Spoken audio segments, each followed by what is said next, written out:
Look, let me tell you about the day my entire life decided to take a sharp, unexpected, and completely ridiculous turn.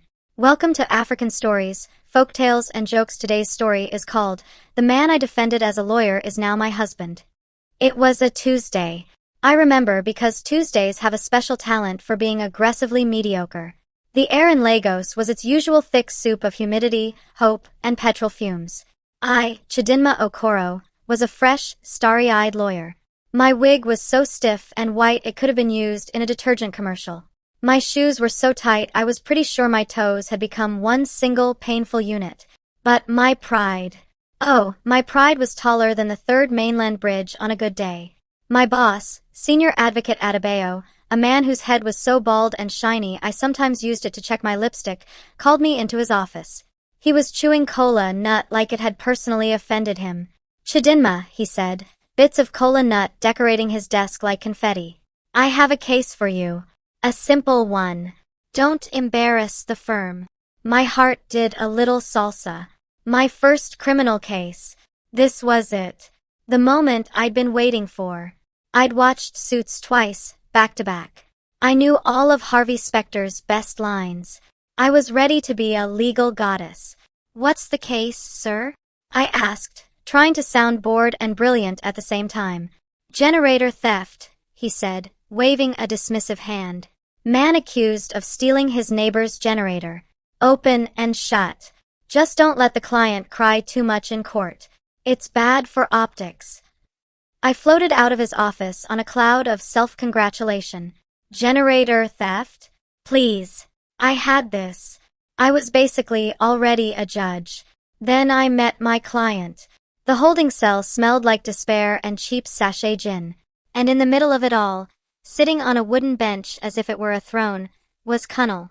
He was wearing a faded t-shirt that had once been red, a pair of jeans that had seen things, and a pair of handcuffs that he was somehow treating like fancy bracelets. "Ah, my lawyer," he boomed, his voice echoing in the small space. "The one who will break my chains." I sighed. "Mr. Cunnel Adeyemi, I am Barrister Chidinma Okoro. We need to discuss your case." "Discussion is good," he said, leaning forward. "But first, let me state my position clearly. I am innocent. As innocent as a newborn baby who has never even thought about stealing a sweet." "The police report says you were caught carrying the generator on your head at midnight," I said, consulting my file. Cunnel shook his head, a look of profound disappointment on his face. "Madam Lawyer, the CCTV camera is lying." I blinked. "I'm sorry, the CCTV is lying?" "Yes," he insisted, his eyes wide with sincerity. "That camera has a personal problem with me. Ever since I beat the security guard in a Ludo game, it has been against me. It's framing me." I pinched the bridge of my nose. This was not Harvey Specter. This was a Nollywood comedy waiting to happen. "Mr. Cunnel, cameras don't have personal vendettas. This one does. It's a very wicked camera. From China." He leaned in closer, and the smell of sachet gin became a physical presence between us. "But let me tell you the truth, the whole truth, and nothing but the truth, so help me God. I didn't steal that generator. I only borrowed it. Without a receipt." I stared at him. My legal career, which had seemed so bright moments ago, suddenly flashed before my eyes, and it was wearing handcuffs and smelling of ethanol. I was in deep, deep trouble. The day of the court hearing arrived. I strutted into the courtroom like Beyoncé, if Beyoncé wore a black gown and was terrified on the inside. The judge, an elderly Yoruba man with spectacles so thick they made his eyes look huge and permanently disappointed, peered down at me. He looked like everyone's collective father, right before he asks, "And what exactly do you think you're doing with your life?" The prosecutor, a smug man who smiled like a lizard that just swallowed a fly, kept giving me looks that said, "Ah, the baby lawyer is trying." I decided to go on the offensive. I stood up, smoothed my gown, and launched into my opening statement. "My lord," I began, my voice trembling only a little bit. "My client, Mr. Cunnel Adeyemi, is a man of impeccable integrity, a pillar of his community in Ladipo, a businessman of sterling character." The judge adjusted his glasses. "Counsel," he said, his voice dry as old biscuits. This pillar of the community was found by the police at 12:07 a.m., carrying a 5 kVA generator on his head. Is that part of his community service? From the corner of my eye, I saw Cunnel nodding vigorously. He tugged at my sleeve. Past! Madam Lawyer! Tell him it was exercise, he whispered, loud enough for the entire gallery to hear. Tell him I was doing my nightly fitness routine. Generator squats. It's very good for the glutes. I felt a strong urge to climb into my own file and hide. I ignored him and pressed on, waving my arms, quoting sections of the Constitution I was pretty sure were about land ownership and not movable property, and even faking a small, emotional cough at a key moment. The prosecutor presented his evidence. The lying CCTV footage was played. It showed a very clear figure, who looked exactly like Cunnel, wrestling a generator out of a shed and hoisting it onto his head with the grace of a drunken ballet dancer. Then came the star witness, the neighbor, Mr. Bamadil, a man with a mustache so precise it looked like he used a ruler to draw it on. Yes, I saw him clearly, Mr. Bamadil declared, pointing a dramatic finger at Cunnel. It was him. That spare parts seller. He has been eyeing my generator since last Christmas. The prosecutor smirked. No further questions. My turn. My heart was pounding. This was it. My Harvey Specter moment. I stood up, took a deep breath, and channeled all my legal training, which, at this point, was mostly TV shows. Mr. Bamadil, I began, my voice suddenly steady. You claim you saw my client clearly at midnight. Yes. Very clear, he said, puffing out his chest. And you testified that you identified him by the light from the security bulb? Yes, the one just above the generator shed. I paused for effect, letting the silence hang in the air. I could feel Cunnel holding his breath beside me. Mr. Bamadil, I said, my voice dropping to a deadly whisper. Is it not true that according to the official log from the Acadia Electric Distribution Company, there was a total power outage in your entire area from 10 p.m. that night until 4 a.m. the next morning? I had stumbled upon this little factoid while desperately looking for a loophole at 3 a.m. It was my Hail Mary. Mr. Bamadil's face went blank. His mouth opened and closed like a fish. There was the moon. The moon was very bright. The entire courtroom erupted in laughter. Even the stern-faced court registrar snorted. The judge himself, the disappointed father, cracked a tiny, almost imperceptible smile. He banged his gavel. Order! Order! He said, but he was still fighting a smile. I pounced like a lioness on a wounded gazelle. The moon, my lord? So now the witness is an astrologer? How can he be sure of what he saw when Nipa, in its infinite wisdom, had taken the light? Is his testimony based on facts or on lunar phases? The laughter grew louder. Cunnel was beaming at me as if I'd just parted the Red Sea. The case, as they say, fell apart faster than a poorly built Lego house. The judge had no choice. Case dismissed. Mr. Adeyemi, you are free to go. And perhaps consider a gym membership. We had won. I had won. My knees felt weak with relief. A week later, I was in my office, trying to look busy and important, when Cunnel showed up. He wasn't wearing handcuffs this time, but he was wearing a grin that could power a small village. He was carrying a full crate of Malta Guinness. Madam Lawyer. You are too much, he announced, plunking the crate on my desk with a thud that made my pens jump. If not for you, those people would have sent me to Kirikiri for borrowing a generator. You have saved a life. I smiled awkwardly. It's my job, Mr. Cunnel. No need for all this. I gestured at the crate. Job or no job, I owe you my freedom, he declared. And a free man must show gratitude. So, what about dinner? I laughed. It was a short, polite, you have to be joking kind of laugh. Dinner? Mr. Cunnel, that's really not necessary. Cunnel. Call me Cunnel. And it is very necessary. My future depends on it. I assumed he was just being his usual, dramatic self. I was wrong. This man had the persistence of Lagos traffic. He started visiting my office, just to check how my law is doing. He'd show up with a bag of juicy mangoes, for brain fuel, or a bottle of chilled Zobo, to cool down the legal fire. My colleagues noticed. Oh, they noticed. Barrister Love is here, my office mate, Taupe, would sing out whenever Cunnel's loud, cheerful voice echoed down the hall. When are you defending him again, Chidinma? Another colleague, Emeka, asked. This time in family court? I told them all to shut up and mind their business, but secretly, I started looking forward to his visits. He was a human hurricane of chaos and charm. He sold spare parts in the chaotic Ladipo market and had a story for everything. He could make me laugh so hard that my carefully positioned wig would actually tilt to one side. One day, he showed up in a blindingly bright yellow shirt that had the words NO Generator, NO Life printed on the front. He was holding a plastic container. My future in-law, he bellowed, placing the container on my desk. I brought you jollof rice. From my mother's kitchen. Eat small carbs. You need strength to fight all these bad cases. I almost choked on my own saliva. Who is your in-law? Cunnel, abeg, stop this nonsense. He just winked. Don't worry. You'll see. Fast forward 3 months, and this man had somehow, inexplicably, become a permanent fixture in my life. He'd send me random texts. Good morning, my legal luminary. Hope you are not arresting hearts in court today. Or, just saw a case of engine oil. It reminded me of you. So smooth and powerful. It was ridiculous. And I loved it. The turning point, the real moment I lost the battle, was during a legendary Lagos downpour. The kind of rain that makes you think Noah might have been onto something.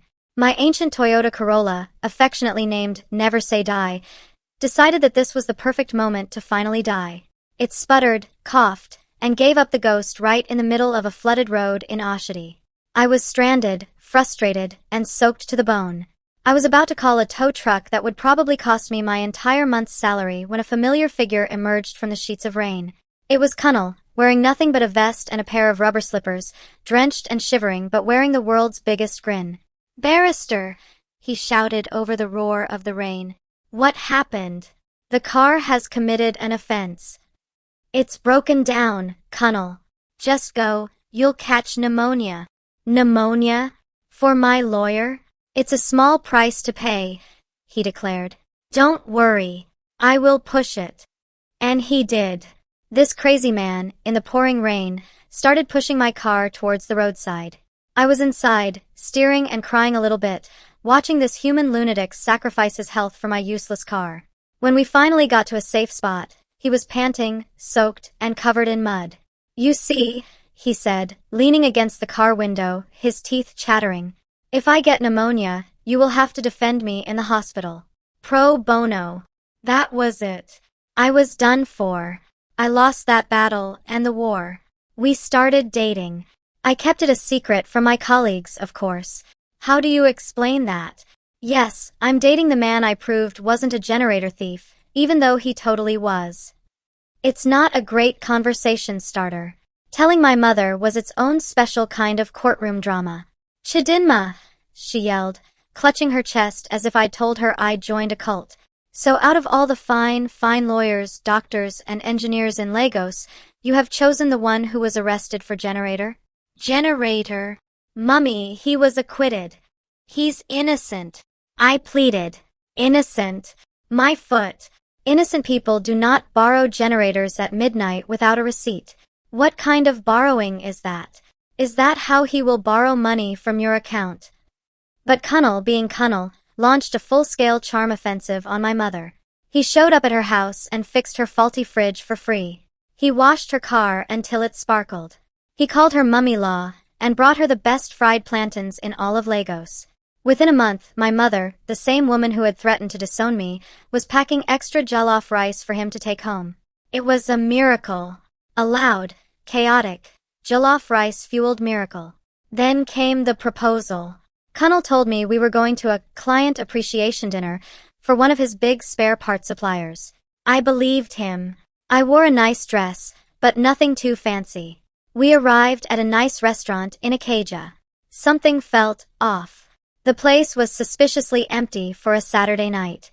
And there were these weird, shiny balloons in the corner that I couldn't quite read. We sat down. Before I could even look at the menu, the lights dimmed. Music started playing. It was not the soft restaurant music they usually play. It was Beyoncé's Single Ladies. I turned to Kunnel. What is going on? He just grinned. And then, from the back of the restaurant, a procession of people emerged. It was my mother, beaming. My colleagues Tope and Emeka, who were definitely not supposed to be here, were trying and failing to keep a straight face. And then came Kunnel's friends, holding up the balloons. I finally read what they said. Case closed. Marry me. My jaw dropped. Kunnel got down on one knee, right there on the restaurant floor. He pulled out a ring box. He wasn't wearing handcuffs, but he looked more nervous than he had in that courtroom.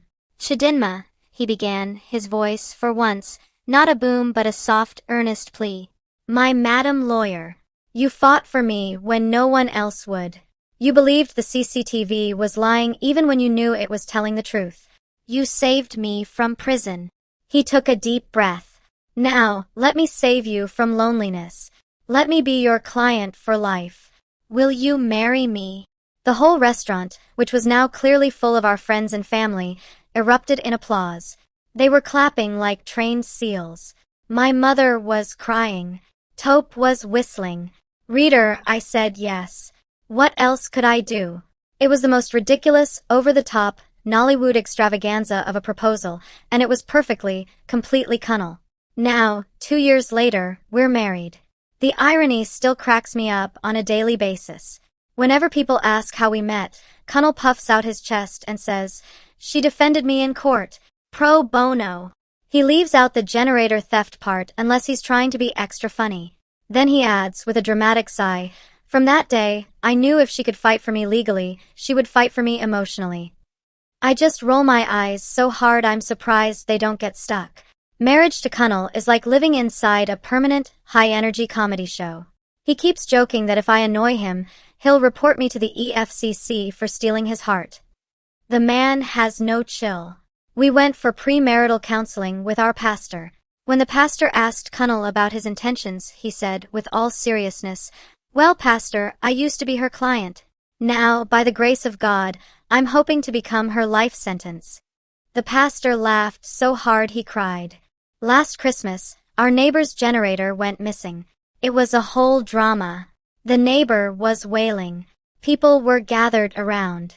And then, one by one, all eyes slowly turned and landed on Kunnel, who was just innocently trying to barbecue some suya. He put down his tongs and sighed the sigh of a deeply misunderstood man. Ah. So because of one past misunderstanding, I can't breathe again in this compound? Is my face now the logo for generator disappearance? I dragged him inside. I told you. I hissed. I told you we should have moved to an estate with solar power. He just laughed. Don't worry, madam lawyer. If they arrest me, you know what to do. Tell them the CCTV is lying again. I threw a pillow at him.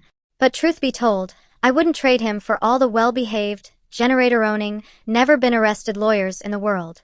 He still calls me Madam Lawyer, especially when he wants something. He still makes me laugh until I cry when I'm stressed from work. And sometimes, when NEPA strikes and the whole house is plunged into darkness, he will light a candle, hold my hand, and say, you see? If not for you, I'd be in a dark prison cell right now. Now, I'm just imprisoned in your love. It's cheesy. It's ridiculous. It's absolutely hilarious.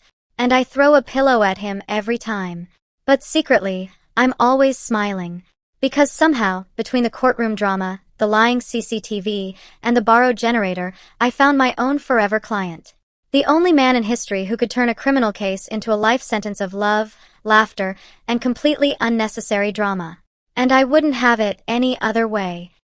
If you loved this story, please subscribe to our channel and turn on the notification bell. Leave a story request in the comments if you have one. Till next time, take care.